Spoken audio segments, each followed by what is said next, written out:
캘리포니아 북부 지역에는 홍수 피해, 남부 지역은 폭우로 인한 산사태가 지속되고 있습니다.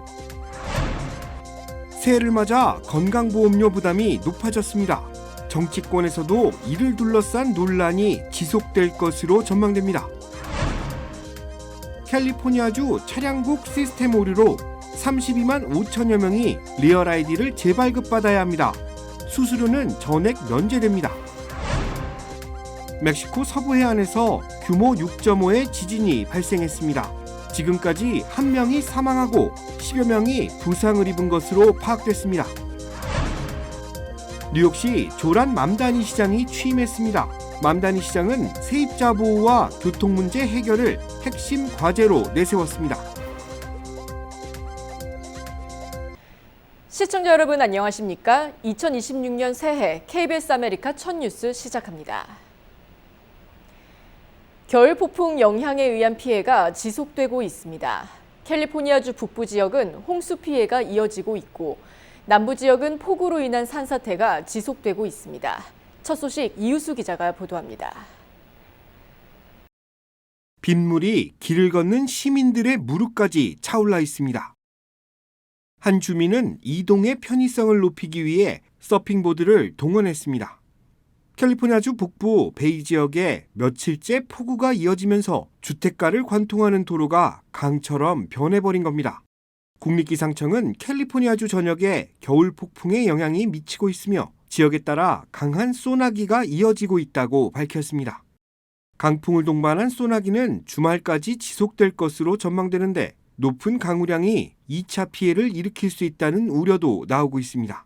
캘리포니아 남부 지역에서도 겨울 폭풍에 따른 피해가 속속 보고되고 있습니다.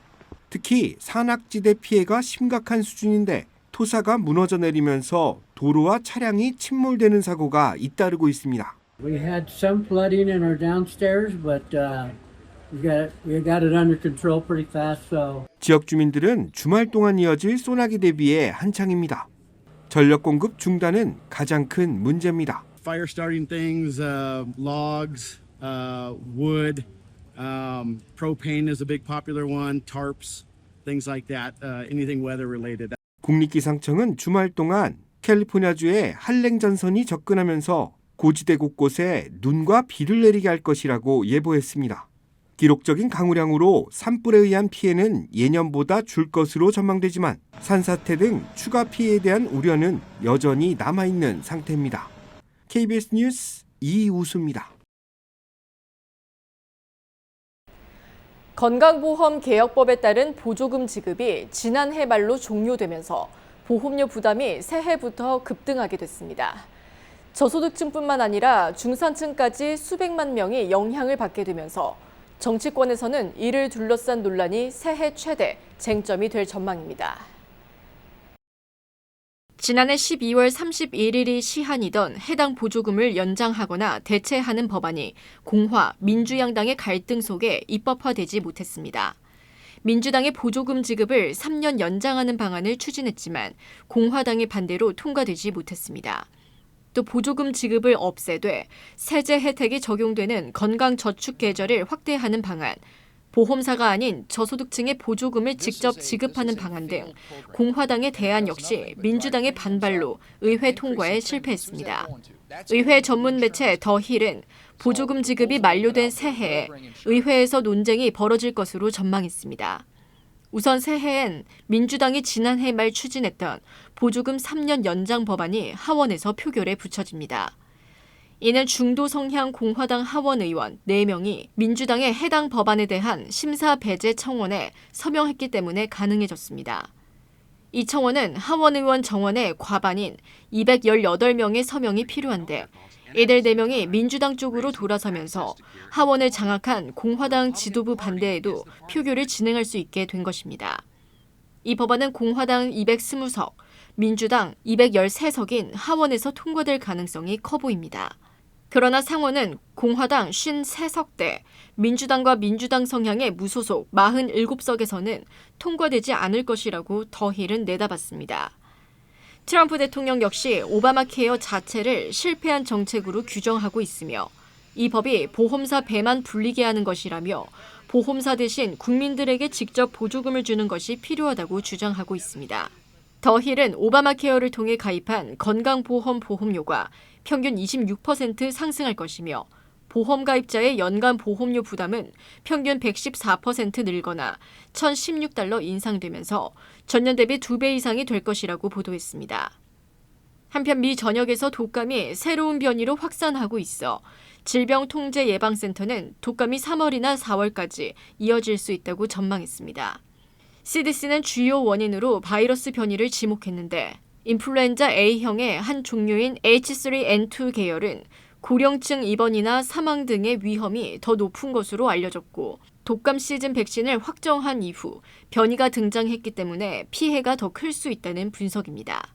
다만 독감 백신을 접종하면 새로운 변이를 인식하는 항체 생성을 유도할 수 있기 때문에 여전히 백신 접종이 중요하다는 것이 전문가들의 지적입니다. 질병통제예방센터는 지난해 9월부터 현재까지 최소 750만 명이 독감에 걸려 3,100명이 사망한 것으로 추산했습니다. 캘리포니아 차량 등록국 DMV의 시스템 오류로 약 32만여 명의 주민들이 리얼 아이디를 다시 발급받아야 하는 불편을 겪게 됐습니다. 캘리포니아 DMV는 이번 주 전체 리얼 아이디 소지자의 약 1.5%에 해당하는 32만 5천 명에게 리얼 아이디 재발급이 필요하다는 통보를 시작할 예정이라고 밝혔습니다. 이번 문제는 DMV 측의 자체 조사 결과 일부 합법 체류 이민자에게 발급된 리얼 아이디의 유효 기간이 체류 허가 만료 시점과 일치하지 않게 설정된 데서 비롯됐습니다.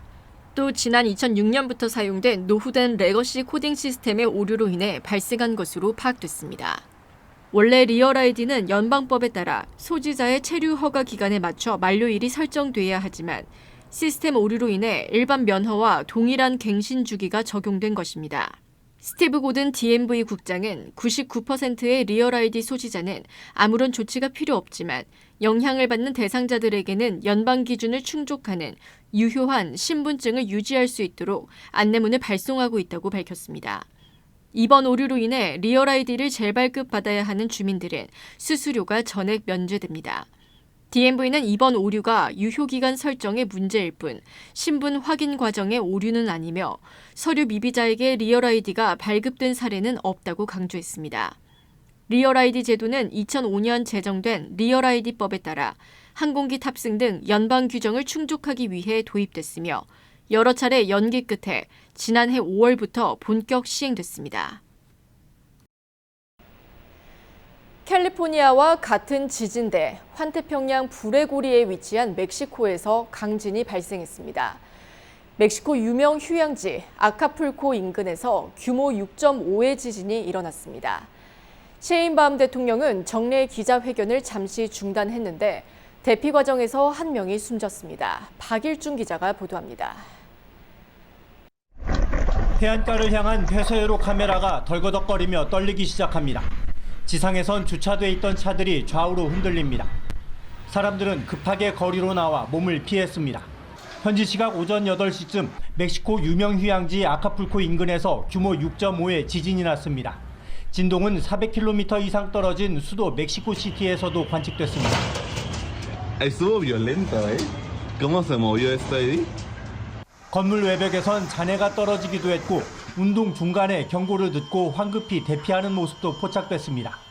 셰인바움 멕시코 대통령은 정례 기자회견을 잠시 멈춰야 했습니다. Uy, está temblando. A ver, con tranquilidad. ¿Dónde está?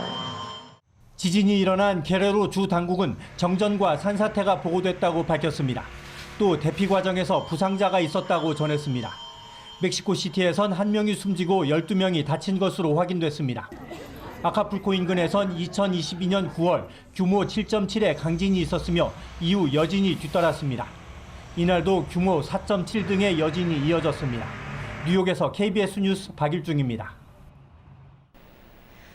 새해 첫날 조란 맘다니 신임 뉴욕시장이 공식 취임했습니다. 영하의 강추위에도 수만 명의 시민들이 시청 인근에 모여 새 시장의 출범을 지켜봤습니다. 맘다니 시장은 취임과 동시에 세입자 보호와 교통 개편을 핵심 과제로 내세우며 첫 인선과 행정명령을 통해 본격적인 시정 운영에 들어갔습니다. KBTV 신영주 기자가 보도합니다.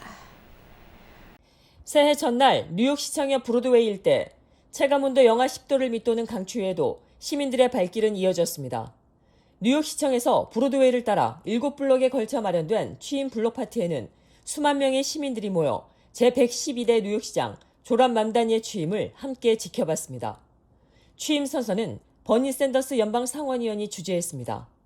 맘다니 시장은 조부가 사용하던 쿠란에 손을 얹고 선서했습니다. 뉴욕시장 취임식에서 성경이 아닌 쿠란이 사용된 것은 이번이 처음입니다. 맘다니 시장은 이에 앞서 자정 0시 1분 현재 폐쇄된 옛 뉴욕시청 옆 계단에서 레티샤 제임스 뉴욕주 법무장관 주재로 비공개 취임 선서를 하고 공식 임기를 시작했습니다. 취임사에서 맘다니 시장은 의견이 다르더라도 나는 여러분 모두의 시장이라며 여러분을 보호하고 함께 기뻐하고 애도하며 단 1초도 시민을 피하지 않겠다고 밝혔습니다. 또 급진적으로 보일까 두려워 원칙을 버리지는 않겠다며 민주사회주의자로서 대담한 시정을 예고했습니다. 취임 직후 맘다니 시장은 곧바로 정책 실행에 들어갔습니다. 세입자 권익 보호를 전담하는 시장실 산하 세입자 보호국을 부활시키고 주택 공급 속도를 높이기 위한 2개의 태스크포스를 신설하는 등 주거 위기 대응 행정명령 3건에 서명했습니다. 또 전임 시장 에릭 아담스가 2024년 9월 기소된 이후 발령한 모든 행정명령을 철회하는 조치도 단행했습니다. 교통 분야에서도 속도를 내고 있습니다. 새해 첫날 자정 맘다니 시장은 뉴욕시 교통국 수장으로 마이크 플린을 지명했습니다. 버스 이용자 단체 라이더스 얼라이언스는 플린 국장 임명을 환영했고 시민들 사이에서 빠르고 안정적인 버스를 원한다는 기대와 실제 변화가 가능할지 지켜보겠다는 반응이 엇갈리고 있습니다. 34살 뉴욕 역사상 최연소 시장, 생활비 부담 완화를 전면에 내세운 맘다니 시장이 주거와 교통 개혁을 실제 변화로 이어갈 수 있을지 이제 본격적인 시험대에 올랐습니다. KBTV 뉴스 신영주입니다. 한국 이재명 대통령이 9년 만에 중국을 국빈 방문합니다. 내일부터 3박 4일 일정으로 시진핑 주석과는 현지 시간으로 5일 정상회담을 갖습니다. 손서영 기자입니다. 시진핑 주석 초청으로 내일부터 3박 4일 방중 일정에 돌입하는 이재명 대통령. 2017년 문재인 전 대통령 이후 9년 만에 국빈 방문입니다. 새해 첫 정상 외교 일정을 함께하는 것은 전례가 없는 일로서 한중 관계 발전에 새로운 장을 여는 계기가 될 것으로 5일 진행되는 한중 정상회담에서는 경제협력 확대와 함께 한반도 평화 문제와 서해 구조물, 한한령 해제 관련 논의 등이 이뤄질 전망입니다. 한중 관계 전면 복원에 걸맞게 서해를 평화와 공영의 바다로 만들어 나가고 문화 콘텐츠 교류도 점진적 단계적으로 복원해 나가겠습니다. 이런 가운데 또 하나의 민감한 안보 현안인 타이완 문제를 중국 측이 공개적으로 꺼내들었습니다. 한중 외교장관 통화에서 한국이 하나의 중국 원칙을 철저히 지킬 것으로 믿는다고 밝힌 건데 공개적 압박이란 해석이 나왔습니다. 청와대는 하나의 중국을 존중한다는 일관된 입장이라며 거기에 따라 대처할 것이라고 밝혔습니다. 중국 측이 정상회담 과정에서 우리 정부에 더 구체적인 입장 표명을 요구할 가능성도 배제할 수 없습니다. 한편 위성락 실장은 북한이 최근 공개한 핵 추진 잠수함에 대해 핵무기를 장착해 발사하는 형태라며 새로운 형태의 위협으로 대처할 필요가 있다고 밝혔습니다.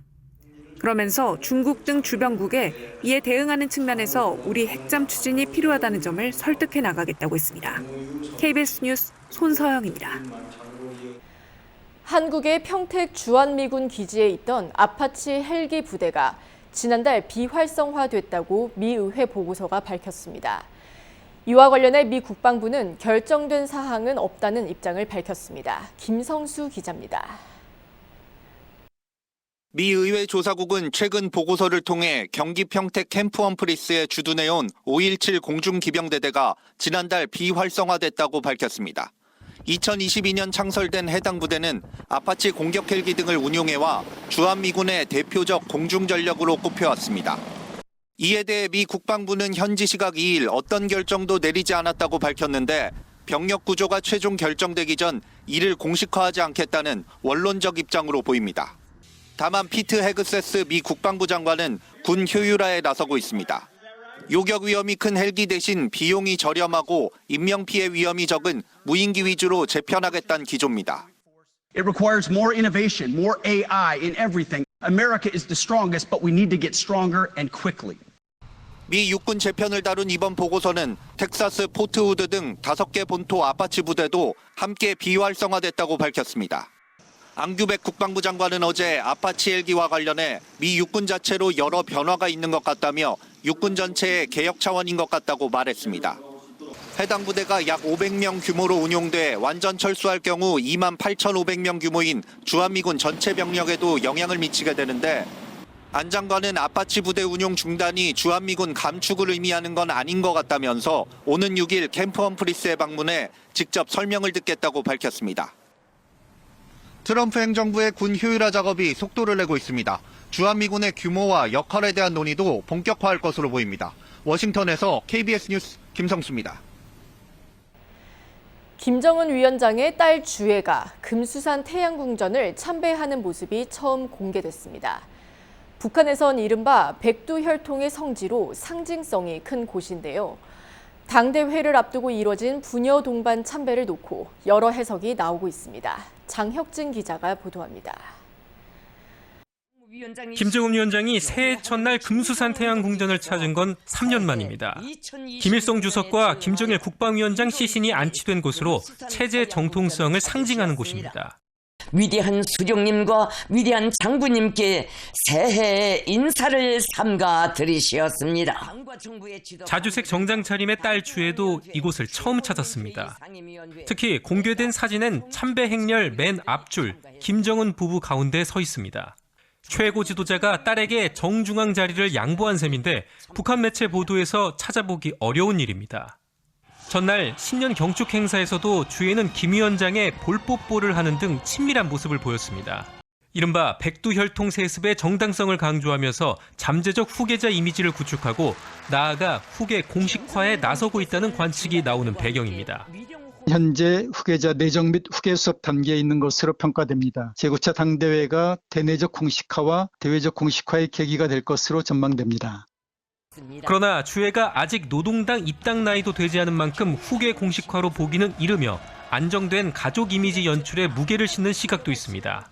북한 매체도 주애의 참배를 직접 언급하진 않았는데 최근 북한이 강조하는 미래 세대의 대표자 격으로 활용되고 있다는 해석도 나옵니다. KBS 뉴스 장혁진입니다. 실리콘밸리 한인사회가 한 해를 돌아보며 감사와 격려를 나누는 뜻깊은 행사를 개최했습니다. 우동옥 실리콘밸리 한인 회장은 지난해 12월 27일 로스알토스 커뮤니티 센터에서 2025 어워즈 나잇을 개최해 한인사회와 지역사회의 발전을 위해 보이지 않는 곳에서 헌신해온 이들의 노력을 기리고 서로를 격려하는 시간을 가졌다고 설명했습니다. 행사에는 나상덕 부총영사와 리사 길모어 산타클라라 시장, 얀자우 사라토가 시의원, 마가렛 아베코가 산타클라라 카운티 슈퍼바이저 등 정치인과 전직 한인 회장단, 한인 단체장 등 130여 명이 참석했습니다. 윤행자 이사장은 오늘 시상은 단순한 상의 전달이 아닌 한인들의 헌신과 우리의 사명이 더욱 빛나고 있음을 확인하는 자리라고 격려했습니다. 시상식에서 지역사회 서비스 어워드는 문수창, 박래일, 리아박, 조셉 김 씨가 수상했습니다. 실리콘밸리 한인회는 앞으로도 세대와 지역을 잇는 가교 역할을 충실히 하고 한인 사회의 성장과 화합을 위해 앞장서겠다고 밝혔습니다. 다가오는 일요일 따뜻한 나눔을 위한 신년 음악회가 개최됩니다. 서울대학교 총동창회 주관으로 열리는 이번 음악회 수익금은 자폐 스펙트럼 어린이 지원을 위한 기금으로 활용됩니다. 서울대학교 남가주 총동창회가 신년 나눔 음악회를 개최합니다. 서울대학교 총동창회 김종섭 회장은 자폐 스펙트럼 장애를 겪고 있는 한인 자녀와 가정을 지원하기 위해 이번 음악회를 마련했다고 밝혔습니다. 공연은 오는 일요일 오후 4시 캘리포니아 대학교 얼바인 캠퍼스 바클레이 극장에서 펼쳐지며 수익금 전액은 한미 특수교육센터에 기부될 예정입니다. 한편 서울대학교 남가주 총동창회는 올해도 다양한 한인 비영리 단체들을 지원하기 위해 노력할 계획이라고 전했습니다.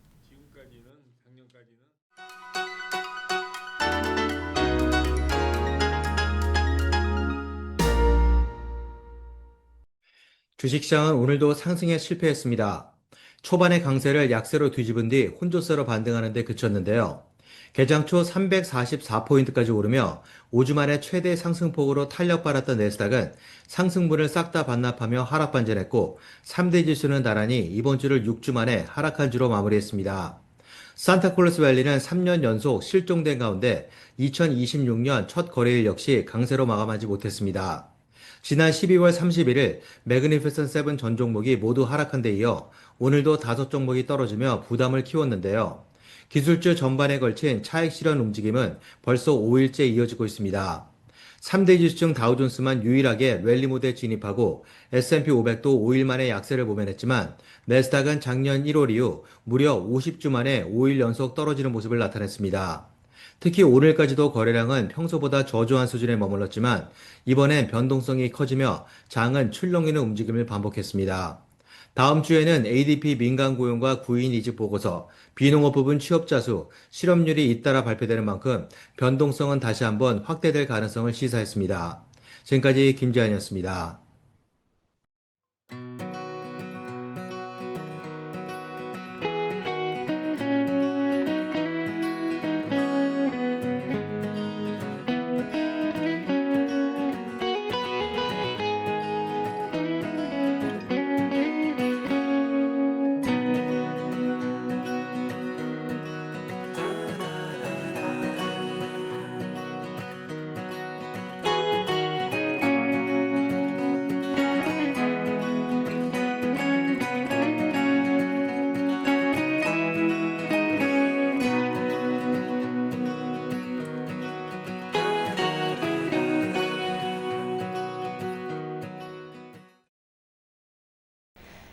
KBS 아메리칸 뉴스 오늘 소식은 여기까지입니다. 시청자 여러분 건강한 한 해 보내시기 바랍니다. 새해 복 많이 받으세요.